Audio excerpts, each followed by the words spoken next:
Good evening. From Beijing today comes a story at the intersection of diplomacy, war, and shifting global power. In the heart of the Chinese capital, two familiar figures met: Russian President Vladimir Putin and Belarusian President Alexander Lukashenko. Their encounter, though lasting just minutes on camera, carried weight far beyond the brief footage. Cameras opened on Lukashenko speaking first. His words, not fully shared with the press, were addressed directly to his Russian counterpart. The Belarusian leader's presence here underscored a familiar reality. His political survival and Belarus's place in global affairs remain tied to Moscow. For Lukashenko, Beijing offered not just another summit, but another opportunity to reaffirm loyalty. Putin, sitting back, listened carefully. The image of a Russian leader absorbing every word of his ally was deliberate. For years, Putin has positioned himself as the senior partner in this relationship. And here the visuals reinforce that narrative. Lukashenko speaks, Putin listens, and the world watches. When Lukashenko continued, the symbolism was heavy. Belarus has provided Moscow with essential support during the Ukraine war, opening its territory to Russian troops, enabling supply lines, and ensuring that Russia's western flank is shielded. In return, Minsk has gained Moscow's protection, both militarily and economically, while also securing Beijing's acknowledgement. Then it was Putin's turn. His remarks, caught in mid-shot, projected confidence.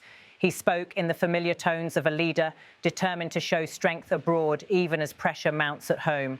Western sanctions bite deeper, NATO expands, Ukraine resists. Yet here in Beijing, Putin used the platform to signal that Russia is not isolated.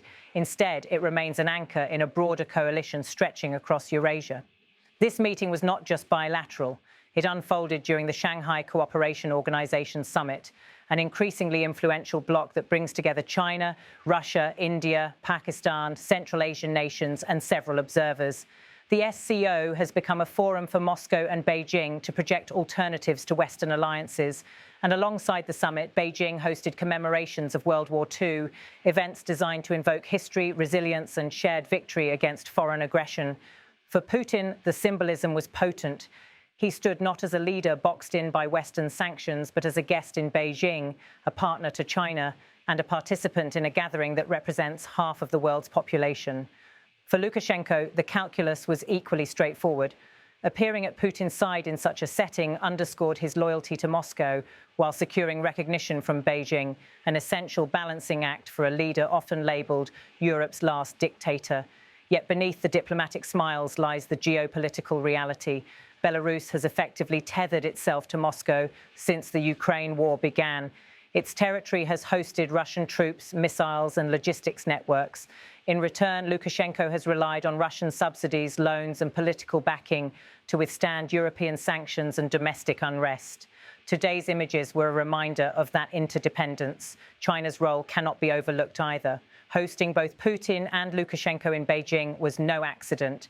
For Xi Jinping, it underscored China's growing role as a convener of global alternatives, a counterweight to Washington and Brussels, a power able to bring Moscow and its allies onto its stage. The SCO has often been dismissed as symbolic, but symbols matter. For Putin, every handshake, every bilateral exchange, every public image in Beijing was a declaration. Russia has not been abandoned. For Lukashenko, every moment by Putin's side was reassurance that his fragile regime remains relevant. The footage may have lasted less than a minute, but its implications stretch much further. It showed the resilience of a partnership forged in necessity, tested by war, and amplified by global division. It reminded audiences that while Europe and the West isolate Russia, Beijing provides an alternative stage. And it reinforced the message that Belarus, though small, though sanctioned, remains strategically vital in Moscow's struggle with the West. So tonight, the story is not only about two leaders exchanging words in Beijing, it is about what those words represent. Putin and Lukashenko came to China not just to attend a summit, but to showcase unity, to align themselves with Beijing's vision, and to remind the world that alliances are shifting.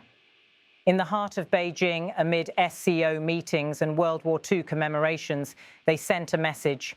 In a world dividing between East and West, Russia and Belarus stand together. Beijing provided the backdrop, the SCO provided the platform, and together Putin and Lukashenko delivered a simple truth, that in this fragile, polarized global order, their partnership endures. Good evening. From Beijing today comes a story at the intersection of diplomacy, war and shifting global power. In the heart of the Chinese capital, two familiar figures met.